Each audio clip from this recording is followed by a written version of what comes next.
HRN listeners. As we celebrate our 15th year, we are deepening our commitment to giving voice to the next generation of food systems storytellers, and we need your help. Our internship and fellowship programs help activate new possibilities for underrepresented and underestimated young people through experiential journalism, audio engineering, and production training. Through these unique programs, HRN helps food equity stewards build essential workforce readiness skills that expand their potential and foster economic mobility. Please consider supporting these critical programs.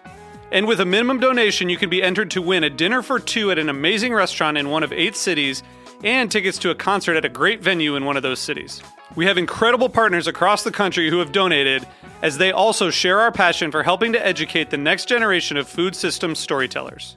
Check out heritageradionetwork.org/15 to donate and enter to win today. That's heritageradionetwork.org/15 to donate and enter to win today. And make sure you donate before March 31st. Thank you.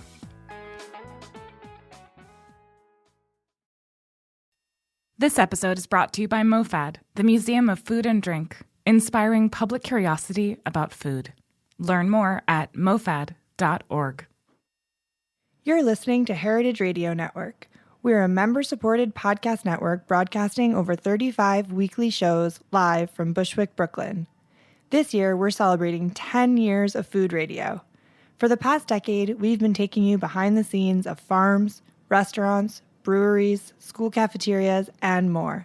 It's been 10 years, and we are just getting started. Find us at heritageradionetwork.org.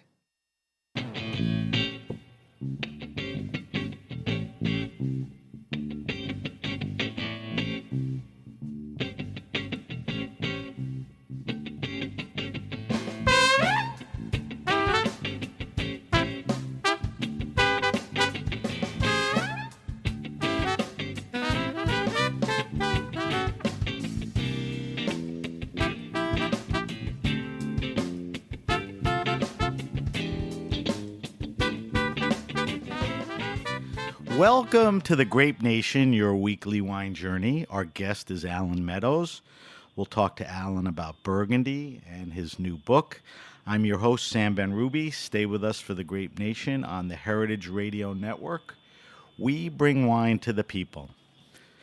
Alan Meadows made the shift from finance to fine wine. He's the definitive independent voice of Burgundy and its leading expert and critic. Alan Meadows is the Burghound and publishes Burghound.com, a quarterly review and online site for Burgundy and Pinot enthusiasts.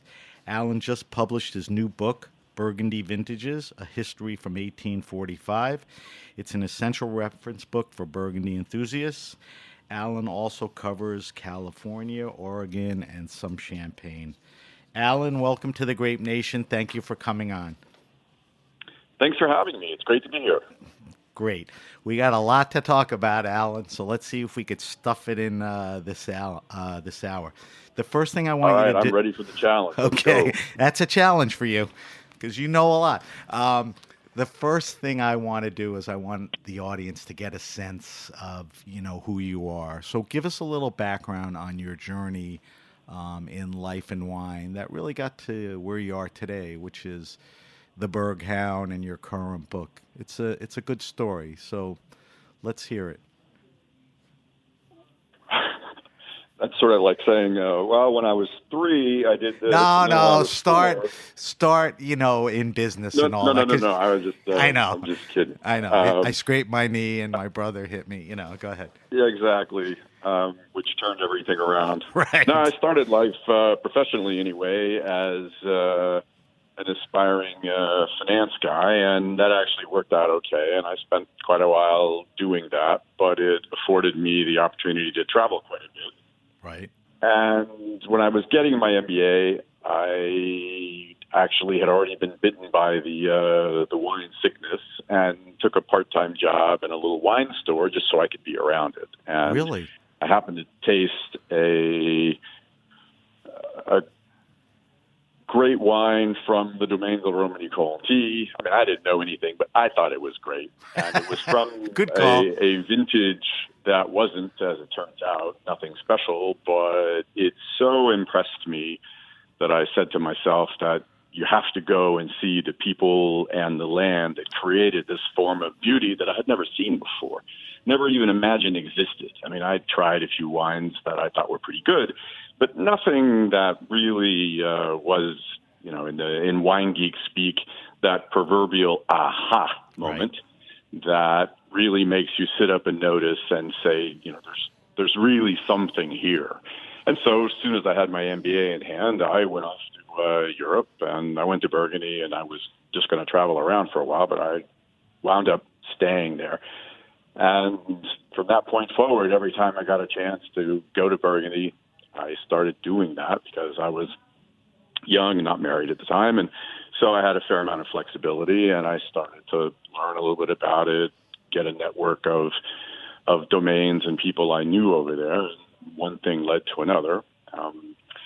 Fast forward a little bit, things with my professional career worked out okay, but eventually I sort of got tired of finance and was looking around for something else to do, and I had this idea about being a wine critic, but just doing one thing, and that was Burgundy at the time. Right. And I sent my idea of starting a wine review, but just doing one thing, but in a whole lot of depth, to 20 of my Burg Geek friends, and all of them basically said the same thing, which was, hey, that's a great idea, but it'll never work. It's too narrow, it's too focused, it's too geeky. You're not going to take any ads. You're not going to have pictures. There's just raw information is not enough. But I decided to do it anyway. And 19 years later, still here. So, it's Alan, amazing that was sometimes how little tiny ideas can work. And I really credit the internet for making a small idea like this work, because I didn't have to have a subscriber base of 50,000 in order to make a print-based publication work. right. So that was in 2000, because you said 19 years, right? Is about when you launched Correct. it. And the That's internet exactly was just starting to happen then. So that, like you said, that was a big part of helping launch the idea to the masses, or at least the enthusiasts, correct? Correct, because there were a couple of things that all came together at more or less the same time. One was the increasingly widespread usage of the internet to obtain information by consumers. Secondly was a secure payment system, because it's not that long ago, but if you remember, there were all these articles about impending doom, that if you buy things online, you'll never see your credit card again, and they managed to get that reasonably secure. And the third thing was desktop publishing, where you didn't need a sophisticated office of designers in order to put together a publication that was reasonably readable. And so when you put those three things together, it made something that was heretofore almost impossible for a would-be small publisher to actually be able to create something and do so economically, such that you could earn a living from it. So let me ask you about the last two things. The third being desktop publishing. That was you that had the opportunity to sit in front of a program and publish your own newsletter. Is that what you're saying? Yes. You could do it in such a way that you could create a document that was secure and that it couldn't easily be changed. I mean, there's always a hack. Yeah. But generally, you can create something that couldn't easily be changed, and you could do it in a way that made it user-friendly, so that a very long document, for example, the average document that I publish each quarter is more than 200 pages, and so you have to have a way to be able to navigate around a document that's large so that people just don't have to scroll and scroll and scroll, and the publishing options that they embed in the various programs enable users to do that with more user-friendly. And on the payment thing, exactly. I mean, it's as obvious as it sounds, right? People were just hesitant to do any kind of commerce, whether it was a site like yours or a product, because they were afraid to put their card out in the internet, correct? Right, and the encryption systems that they developed over time and have gotten better and better, even though the hackers are never too far behind. Right. Enabled me to accept payments from people all over the world. And today, Burghound is distributed. In fact, it's one of the aspects of this whole thing that continue to amaze me, but it's distributed in 68 different countries. And if I was exclusively a mail-based publication, that would never, ever be possible. Right. So kudos to the internet, which is a great thing, and obviously the timing was great. Let's talk a little about Burgundy. You have said that great wine is wine that transforms. Explain to me what that means. Well, to make it simple, great wine has a number of characteristics, but one of them is exactly what you just cited, which is the ability to transform, because there would be no point in buying and cellaring wine if it wasn't going to change for the better. Right. Some wines simply do what I call endure, which is 20 years later, for just to choose a time frame. They are still there, they're still intact, but they're not necessarily any more interesting then than they were when they were bottled. And I think that great wines, irrespective of grape variety or region, have the ability to transform into something much more interesting than when they were originally bottled. Right. Now, this question may be too obvious, but I mean, does Burgundy do that better than any other wine, or it does it well and other wines do it well too? Or does Burgundy stand out? Is it a transforming wine more than others?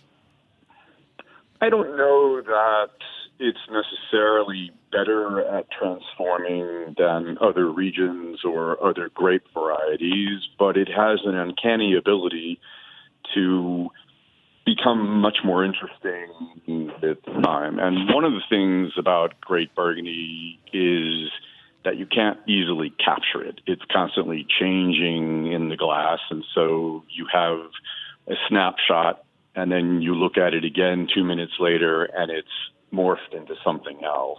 And it does all of this in a way that, if not better, then it certainly is among the very, very best. And it does this in a package that isn't necessarily super dense or super tannic, Right. because a lot of wines that transform over time do so by losing structure, and certainly Burgundy does that as well.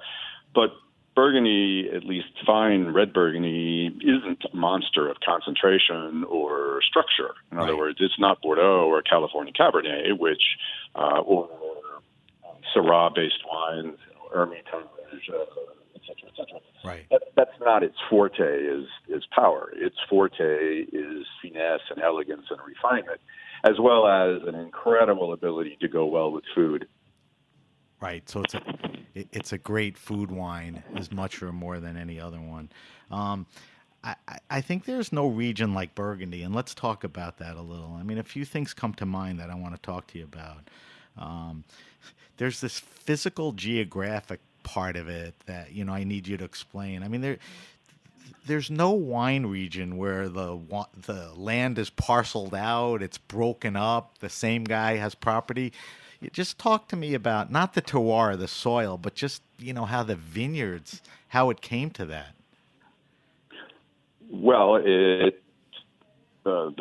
major driver of that is basically twofold. It's more complicated than that, but without driving your listeners to drink here. It's not a bad thing. If we just remain looking for the major drivers of change, or to explain why you have this incredibly small mosaic of the vineyards, the first reason is that if we stick just to the Côte d'Or for a moment, rather than talking about Chablis, the Côte Chalonnaise, or the Mâconnais, if we remain with the Côte d'Or, it's basically incredibly small to begin with. And then bring in the Napoleonic Code that was adopted in 1804, where all siblings got an equal share of an already very, very small pie. it didn't take very many generations for something that was small to begin with to become very, very small. And it's one of the structural problems of Burgundy today, is how you can take something that isn't very large, divide it up into 2, 3, sometimes 4, or even more pieces, and have that be economically viable. It often isn't. And it is one of the problems confronting Burgundy today, not only from the standpoint of economics in terms of the way we would think about it, specifically, how much can I produce from this tiny piece of land that enables me to pay my salaried workers, my expenses, and then to successfully commercialize a product. But there's another aspect that is more subtle, but just as important, which is that it's easier for white wine. But for red wine, it becomes a technical challenge to make consistently high-quality red wine from very, very small quantities. And the major driver behind that is heat management, because if you don't have the appropriate amount of heat, you can't get appropriate color extraction, tannic structure, et cetera, so that you're making something that can age. By contrast, if you don't control the heat on the other side, meaning it gets too warm, then your fermentation finishes so fast that, again, you don't obtain the requisite raw materials into your wine so that they can successfully age. Is that more of an issue with Pinot Noir? Is it a tougher grape to make wine from?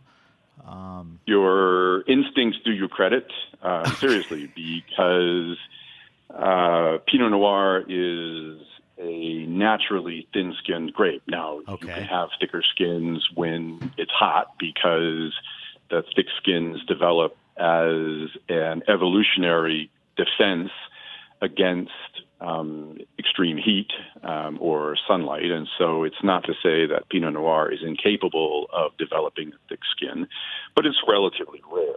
Right. The point being that if you have a thin-skinned grape where all of your color and, for the most part, of your structural elements, in particular tannins, I mean, there are seeds, you have stems, et cetera, but those aside for a moment, when you're looking for the coloring matter as well as the structural support to come from skins that are thin, you need a certain amount of contact with the fermenting must in order to get that.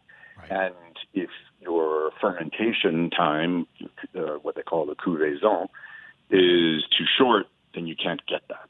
And therein lies the problem. Right. What if it's too long? It's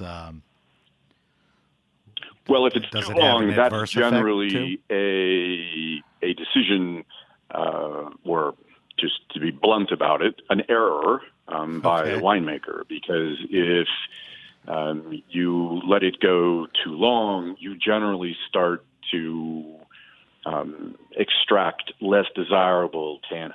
And this is going to get really geeky, so stop me if it's too geeky, but you have various elements that can contribute tannins, leaving aside an oak barrel for just a moment. Right. But most of what they call noble tannins, if we were to rank order them, you have tannins that come from the skins. The second source of tannins that are neither normal but not necessarily rustic or undesirable either come from the stems if they are used. Right. And in Burgundy today, about half the growers use them. The other half use some proportion. And the third, and this is where you can get into trouble very easily in terms of making it an unbalanced and or bitter wine, come from the seeds. And to your point about a long couvaison, sometimes being the problem is that alcohol, because it's constantly rising during the fermentation, is a very strong solvent. And that solvent, as the couvaison progresses, the seeds become softer and softer and more fragile. And unless you have a really hot vintage, those, what they call seed tannins, generally are pretty bitter. And so you don't really want them, and that's why people are generally careful about not letting their fermentations go for too long. Now, you made a point in the middle of there, your second point. I think what you were I know you were talking about whole cluster and destemming. Explain to people what that is. Some winemakers take the cluster of grapes, Henri Jayer, just work with the grapes. Explain, just go over that quickly with me and the effect that that has on the wine. I think we covered it a little because with stems, more tannins, but it's a big thing in Burgundy. It really is. In fact, I would say that over the last 10 years, it is the most controversial change relative to, say, the 1980s. You cited one of the great winemakers in Burgundy's history of Henri Jayer. And just to let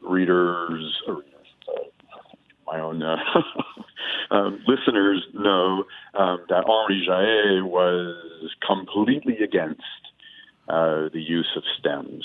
On the other hand, you have the Domaine de la Romanée-Conti, Domaine Dujac, Domaine Leroy, who use at least some proportion of stems every year. And the good news in all of that, and then I'll get specifically to the differences between using them and not using them and what they represent.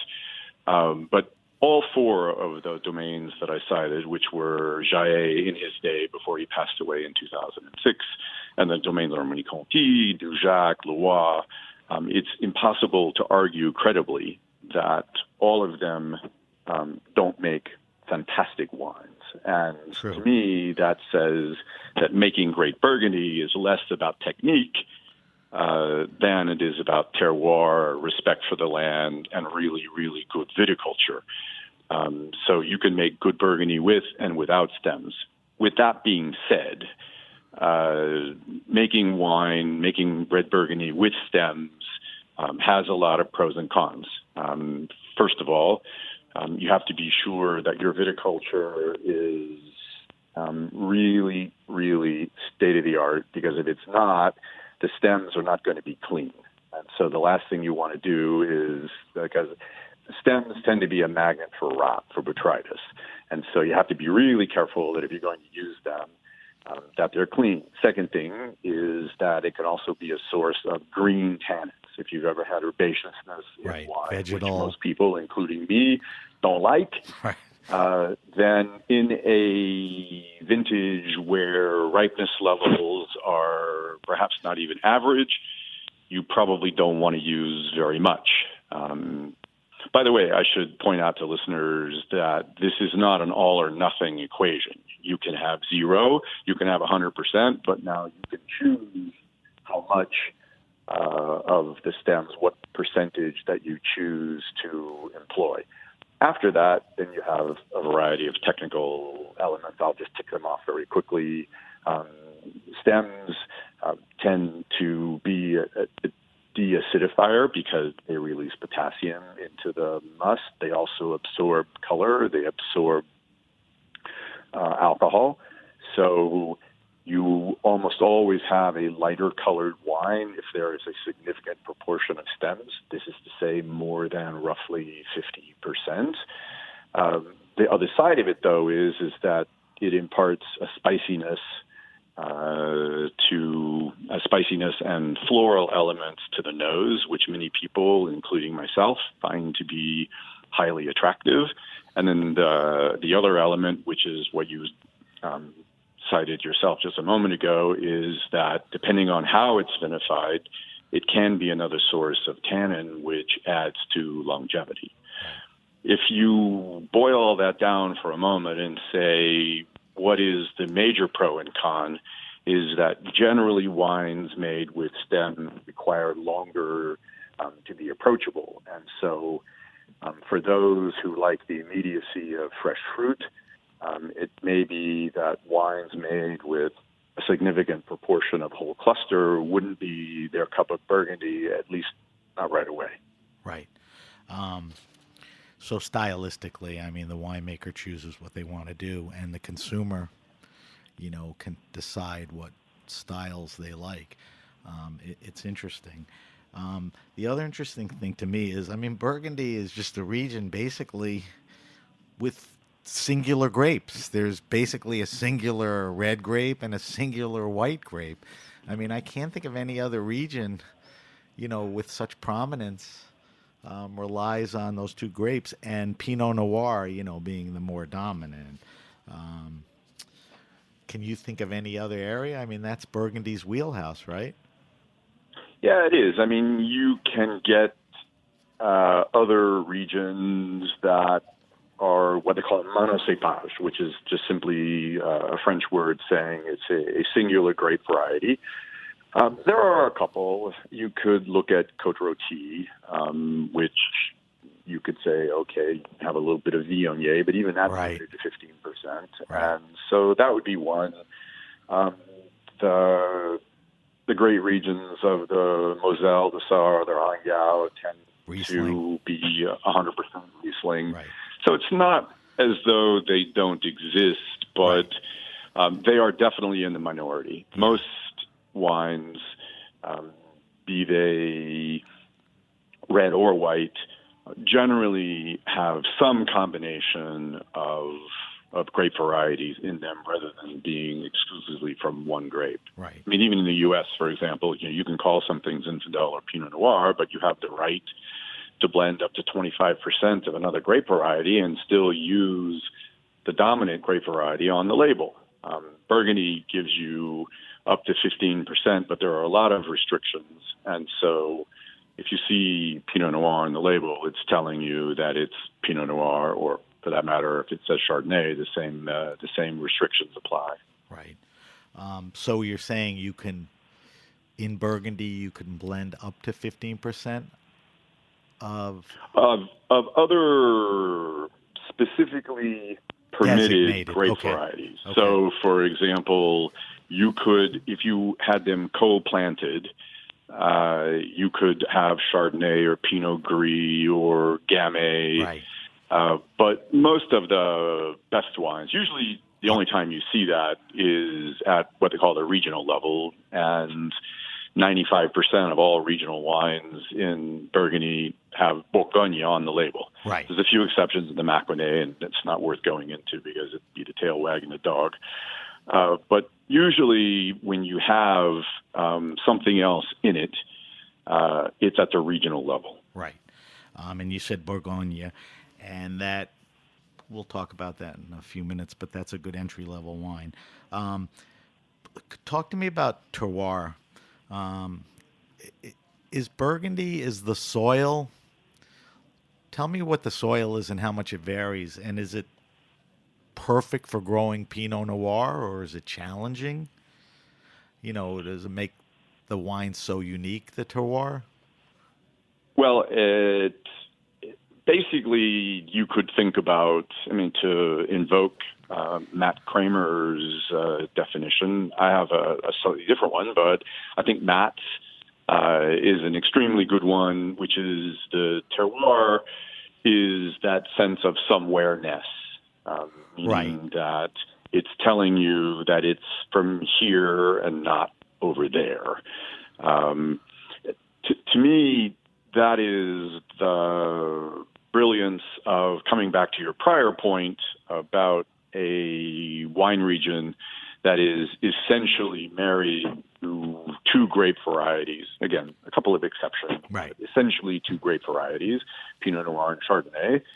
And as a result, you don't have, for lack of a better word, noise being introduced by the inclusion of a second grape variety that would express itself and add characteristics to a wine that might blur the underlying message. Right. And so, for me at least, terroir is what that specific piece of dirt has to say.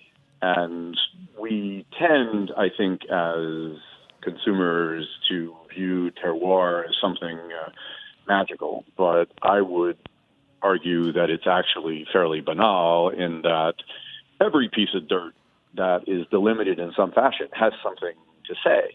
The difference is that much of what Burgundy has to say is interesting. And I've got terroir in my backyard here, but Right. it has nothing interesting to say. Right. And so it wouldn't matter what you planted there, and no matter how carefully you attended to the grapes and how carefully you vinified them, in the end, you'd wind up with something that wasn't very interesting.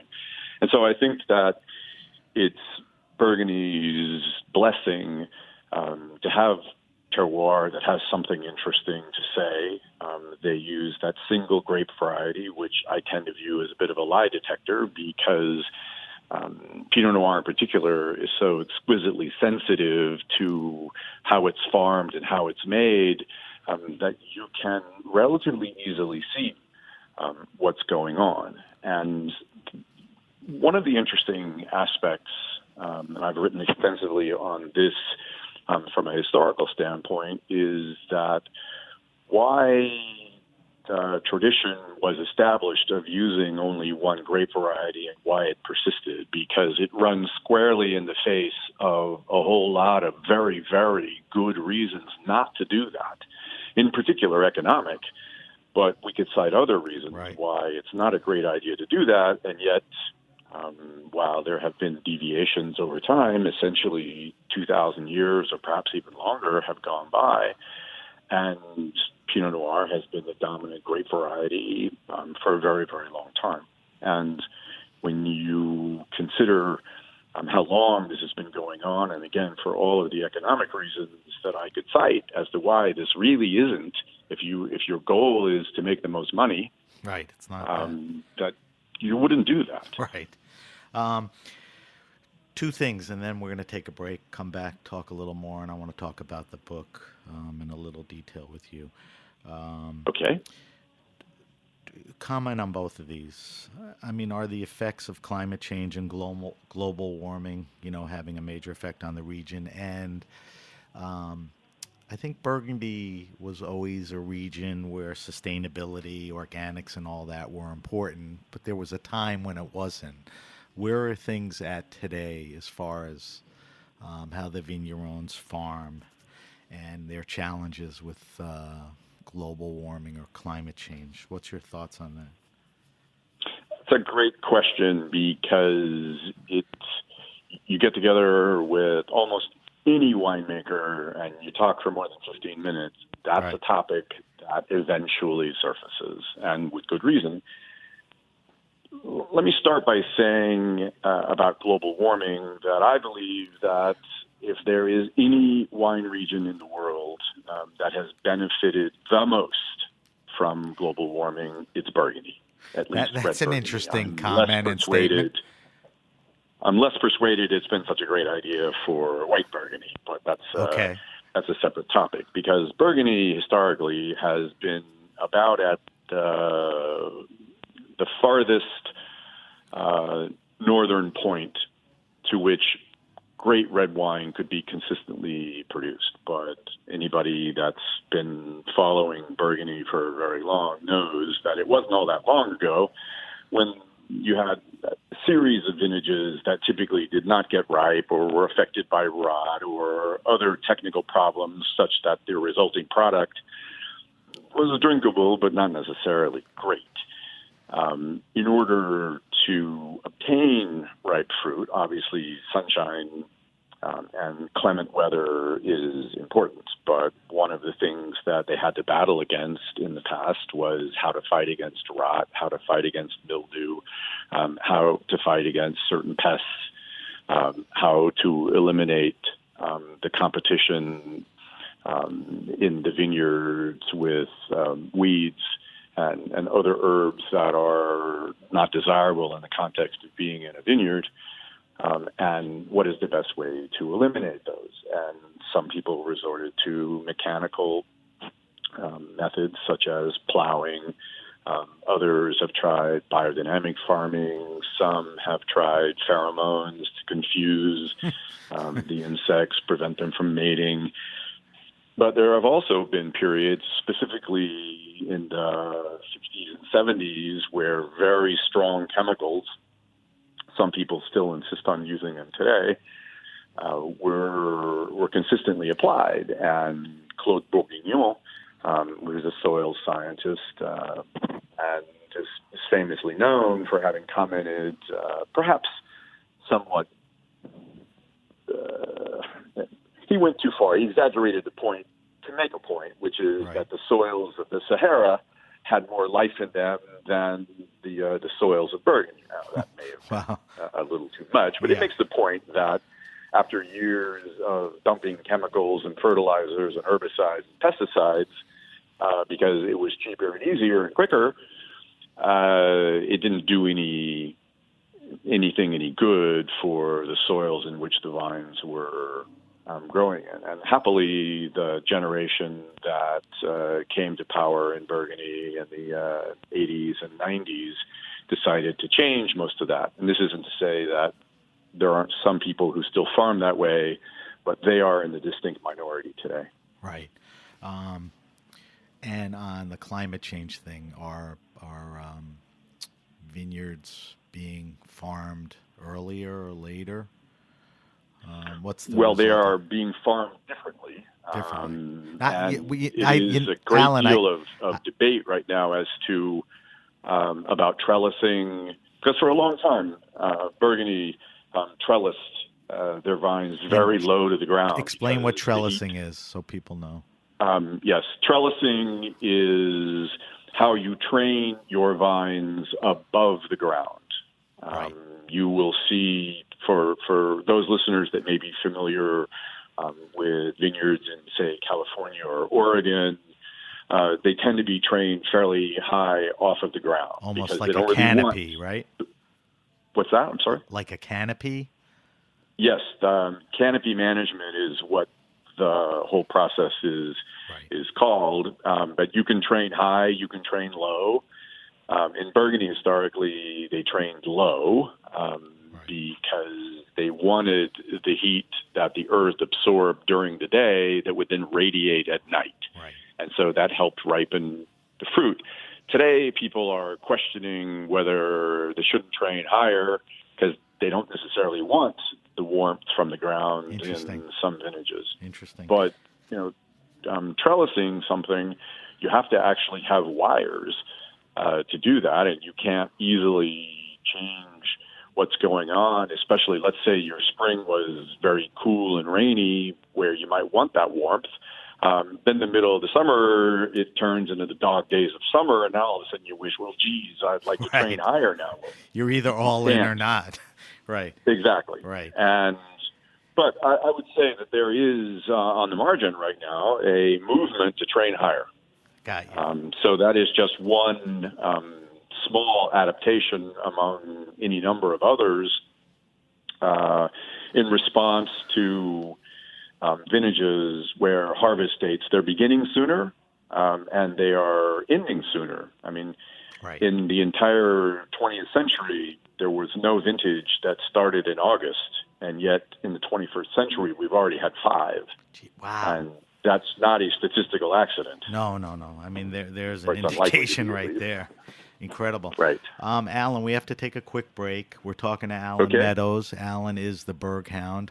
When we come back, we'll talk about a few other things, and I want to talk to Alan about his new book. You're listening to The Grape Nation on the Heritage Radio Network.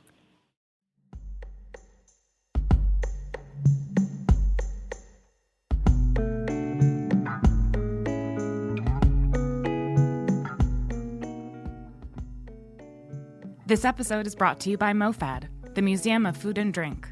Featuring a variety of interactive displays, MoFad encourages eaters of all ages to be curious about food. The museum currently operates MoFad Lab, a 5,000 square foot experimental space in Williamsburg, Brooklyn, where Chow, making the Chinese American restaurant, is currently on show until the end of March 2019. This exhibition celebrates the birth and evolution of Chinese American restaurants, tracing their nearly 170-year history and sparking conversations about food culture, immigration, and what it means to be American.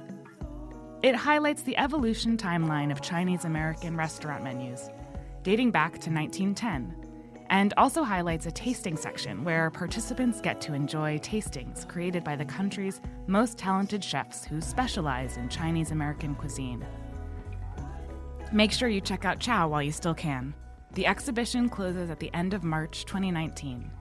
Check out MoFad's tastings and extensive event calendar at mofad.org/events. Are you enjoying this podcast? Heritage Radio Network has plenty more. My name is Lisa Held, and I'm the host of The Farm Report here on HRN. The Farm Report is a show about the people, processes, and policies that shape how food is produced today. Expect from-the-field insights as guests explore how producing fresh, delicious food relates to environmental and community sustainability, justice, and better health. You can find The Farm Report wherever you listen to podcasts and on heritageradionetwork.org. The questions that lead us on,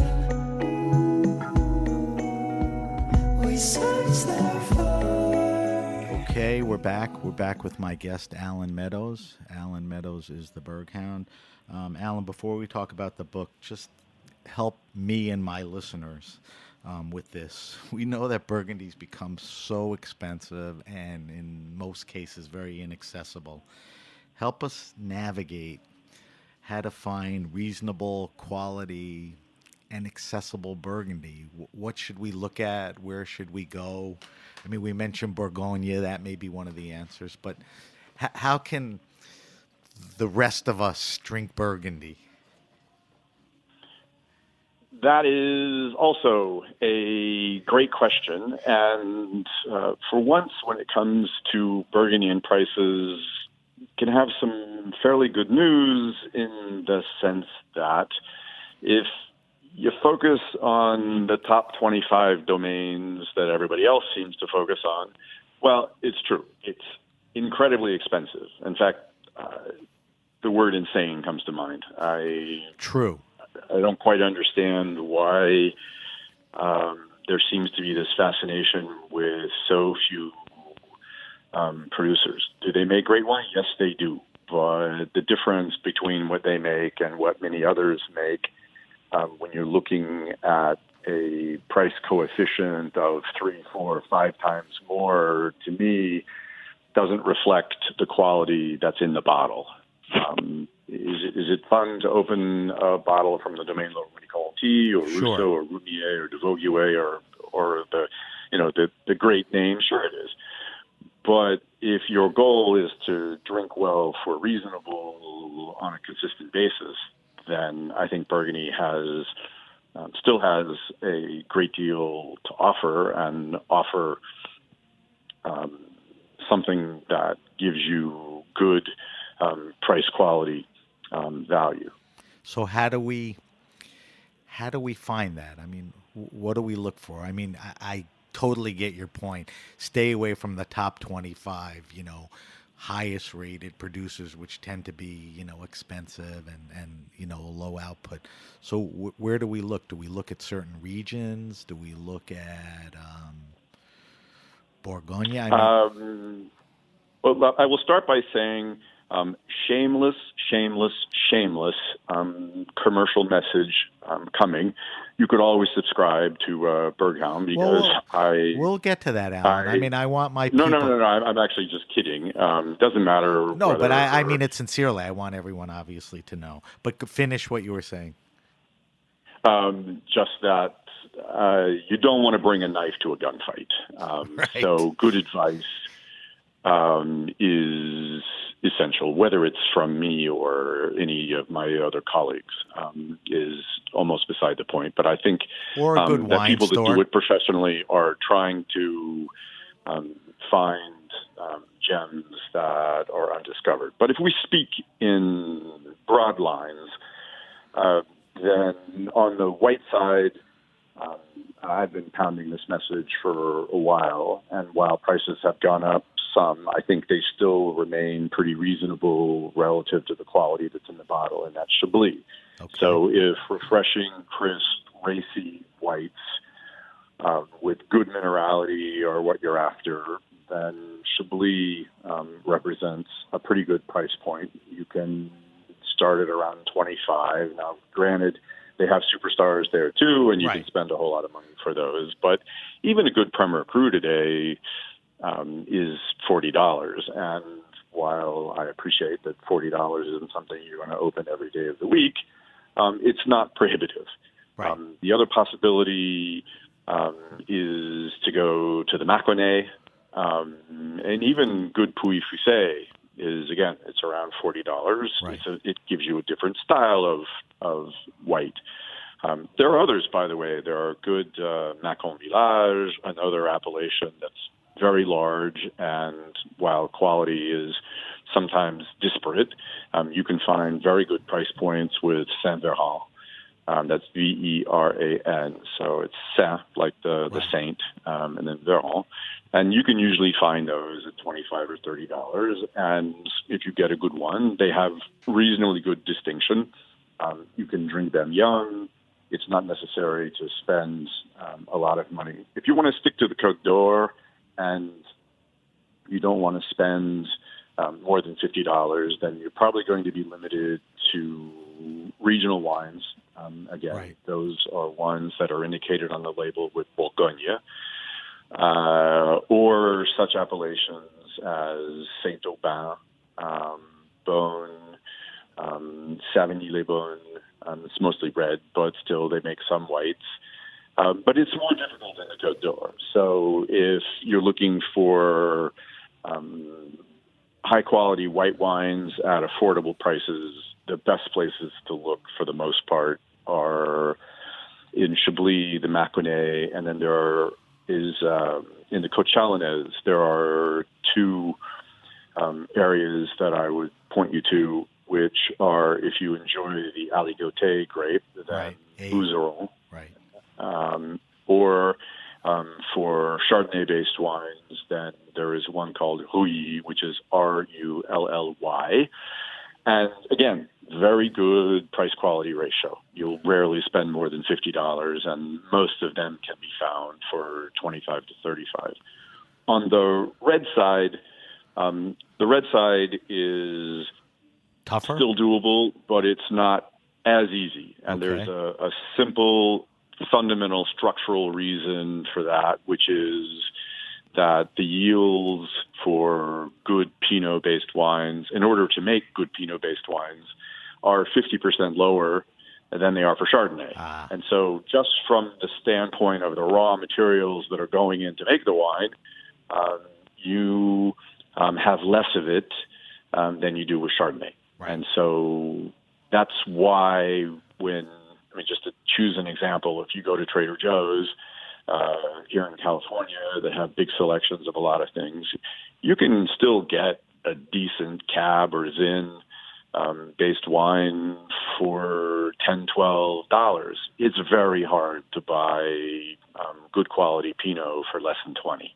Right. And again, it's simply a structural issue with the amount that can be grown, again, because it's thin-skinned, Pinot Noir is, that you have this economic detriment. However, if we go back to Burgundy for a moment, you can still buy very good quality red Burgundy in areas such as Santenay, the Merange. Alan, Santenay, Savigny-les-Beaunes. Santaney. How do Yes. Okay. So Santenay, keep going. And then it's called Merange, which is Maranges. Okay, Marange. And then this is kind of a mouthful, but it's called Savigny-les-Beaunes, which is Savigny, and then there's a hyphen les hyphen bone, like the city. Right. And Beune. Beaune itself. And you are probably starting at 30 to 35, and then if you get into some of the better Premier Crus, you can easily spend $50, $60, $75, but it's not necessary. And one of the things that I think beginners, Burgundy beginners, neophytes, have to convince themselves of is that everybody wants to explore the Grand Crus because that's where the supposed excitement is. Right. It is.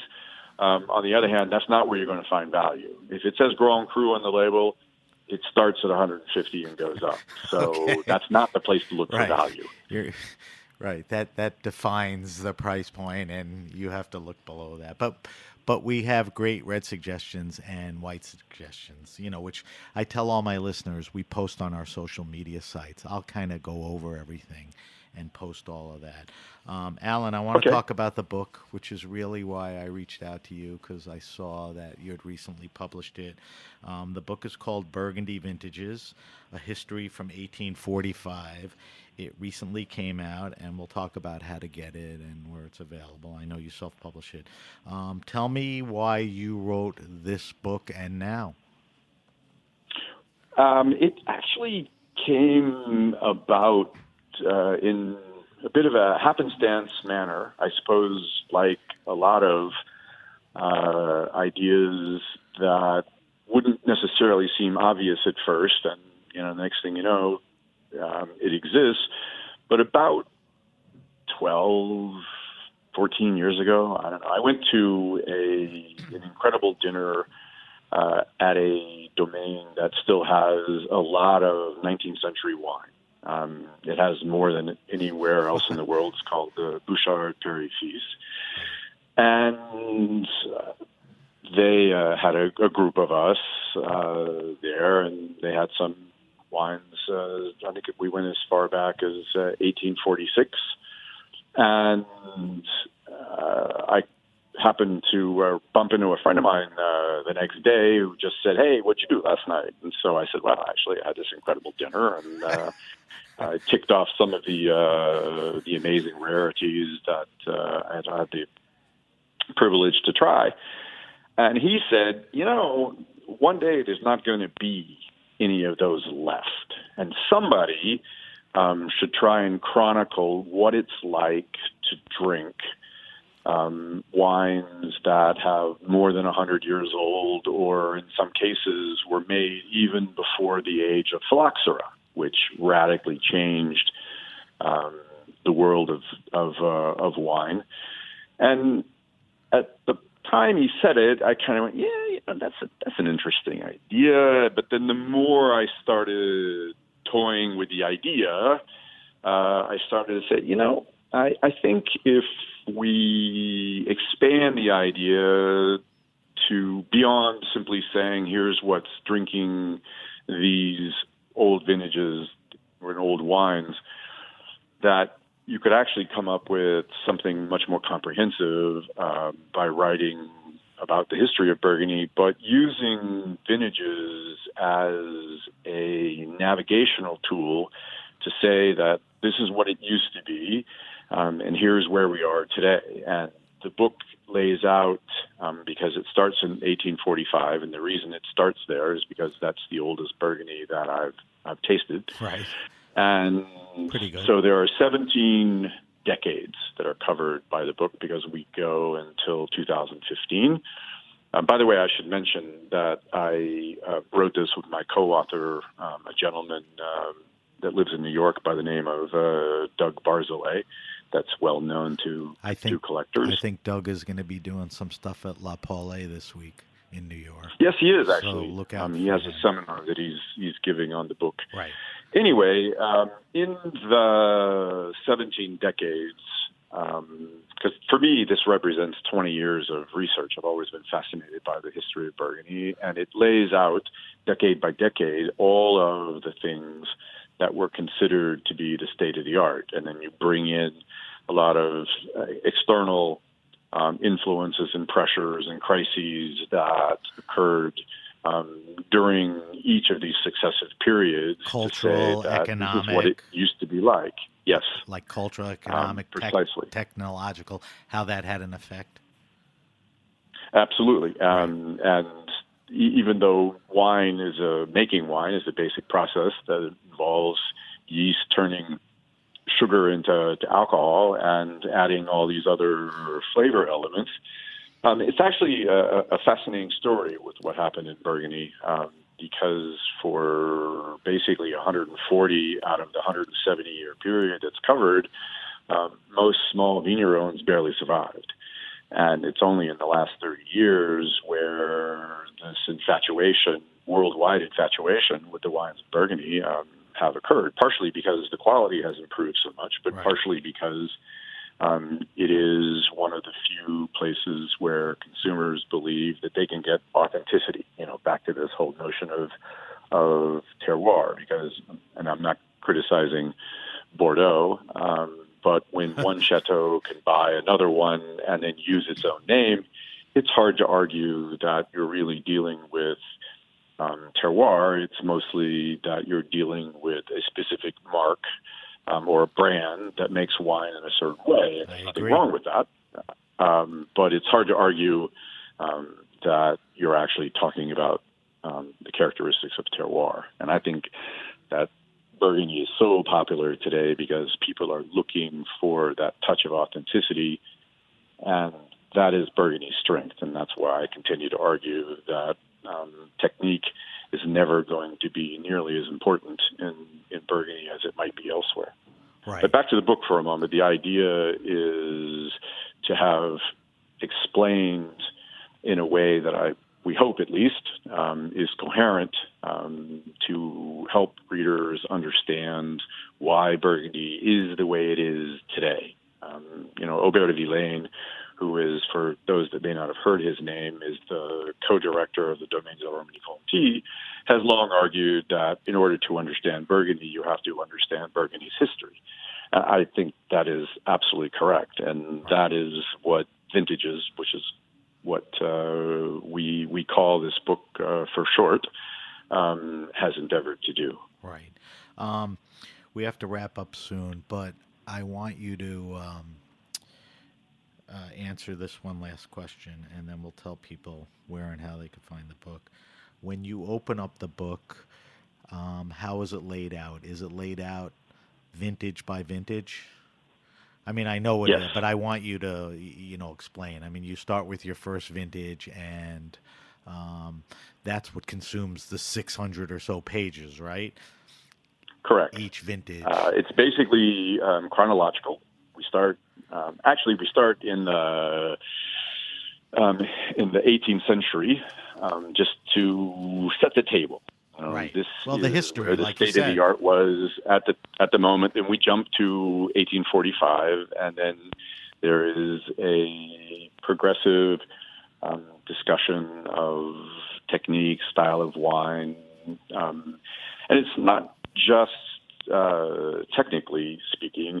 It also is that there are the cultural element of Burgundy. I mean, what was considered a great wine in the 19th century isn't necessarily the same vision of beauty, of vinous beauty, that we would think about today.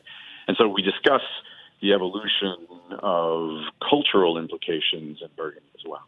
Right. Which makes it interesting. All right. So, Alan, the book Burgundy Vintages, A History from 1845. If my listeners would like to purchase the book, how do they do that?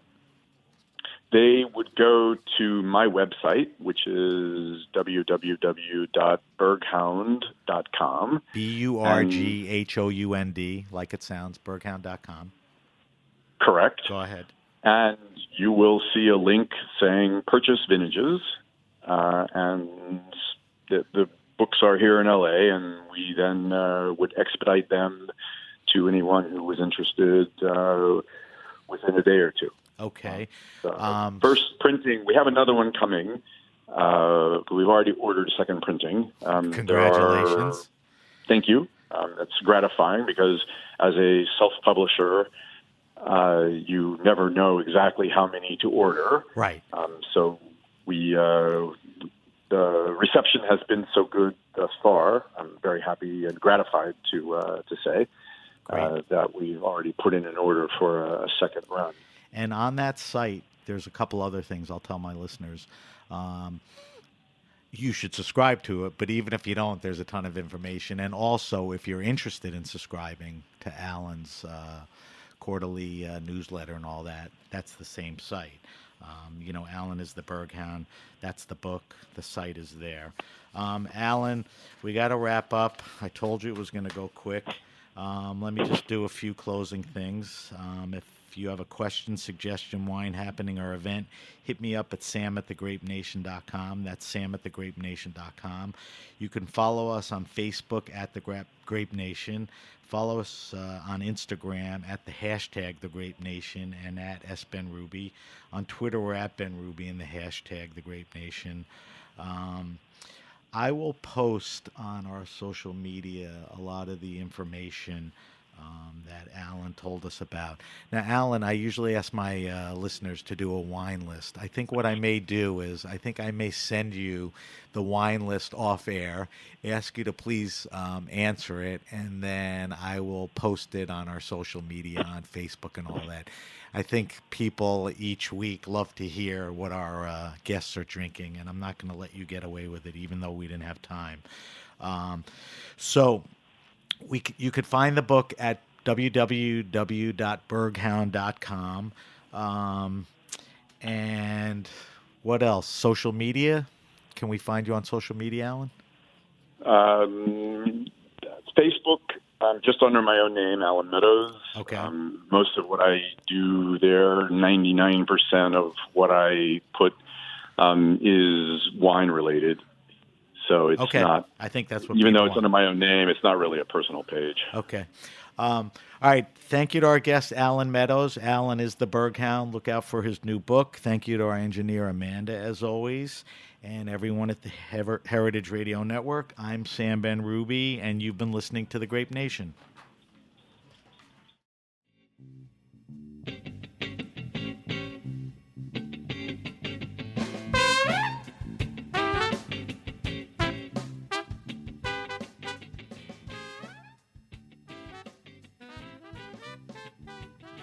Thanks for listening to Heritage Radio Network, food radio supported by you.